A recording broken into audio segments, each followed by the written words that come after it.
তেল দিয়ে দিয়েছি আবার। এখন করব চিংড়ি মাছ দো পেঁয়াজু, গলদা চিংড়ি দো পেঁয়াজু করব।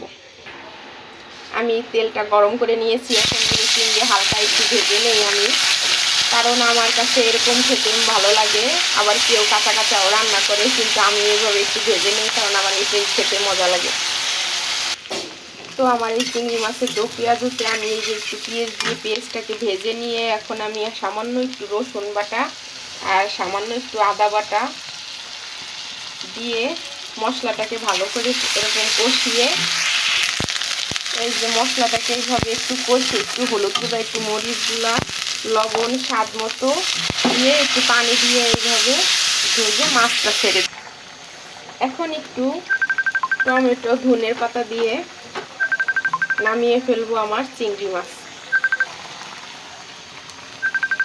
এখন নামিয়ে ফেলবো আমার চিংড়ি মাছ।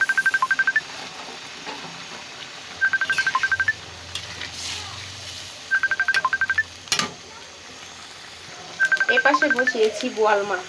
এই হয়েছে আমার বোয়াল মাছ ভাজি করা শেষ। তো এইখানে আমি একটু পেঁয়াজ ভাজা করতেছি।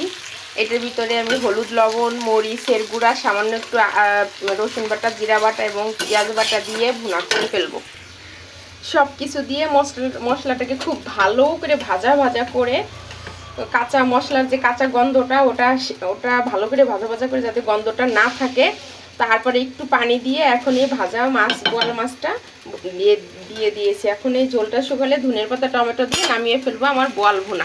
এই পাশে আরেকটা রেসিপি, তো এই রেসিপিটি যে না খাবেন সে প্রচুর মিস করবেন। এটা হয়েছে আমার মায়ের হাতের রেসিপি, তো আমি আজকে নিজেই এই রেসিপিটি করব। তো ছোটবেলায় শুধু মায়ের হাতে এই রেসিপিটি খেয়েছি। তো এই যে এটা হয়েছে,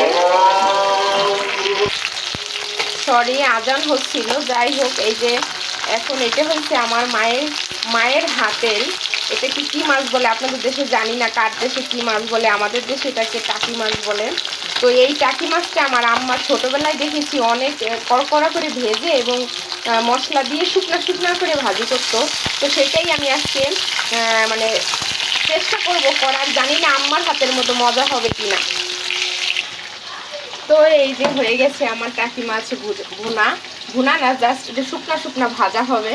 তো আমি ধনেপাতা ছিটিয়ে এইটাকে নামিয়ে ফেলবো। আর এই চলে দিয়ে দিয়েছিলাম মাছ ফ্রাই, তো রুই মাছ ফ্রাই আর হলো তেলাপিয়া মাছ ফ্রাই। এটা শুধু তেলে লবণ হলুদ মাখিয়ে তারপরে শুকনা মরিচ দিয়ে এটা আমি রেখে দিয়েছিলাম 1 ঘন্টার মতো। তারপরে এখন এটা ডুবো তেলে ফ্রাই করতেছি। তো এইটা খেতেও সত্যি ভীষণ মজা। এইভাবে যদি কেউ খেয়ে থাকেন অবশ্যই দেখবেন, যদি না খেয়ে থাকেন তাহলে অবশ্যই দেখবেন যে এইভাবে মাছ ফ্রাই খেলে ভীষণ টেস্ট। তো কুমকুমের ছোট্ট কিচেনে আজকে চলছে মাছ পার্টি।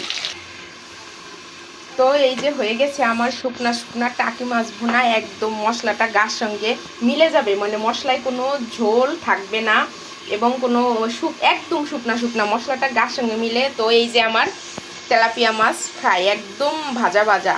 তো এই যে আমার রান্না আজকে 10 পদ মাছ পাটি আজকে ডান। এখন আমরা বসে সবাই খাওয়া দাওয়া করব।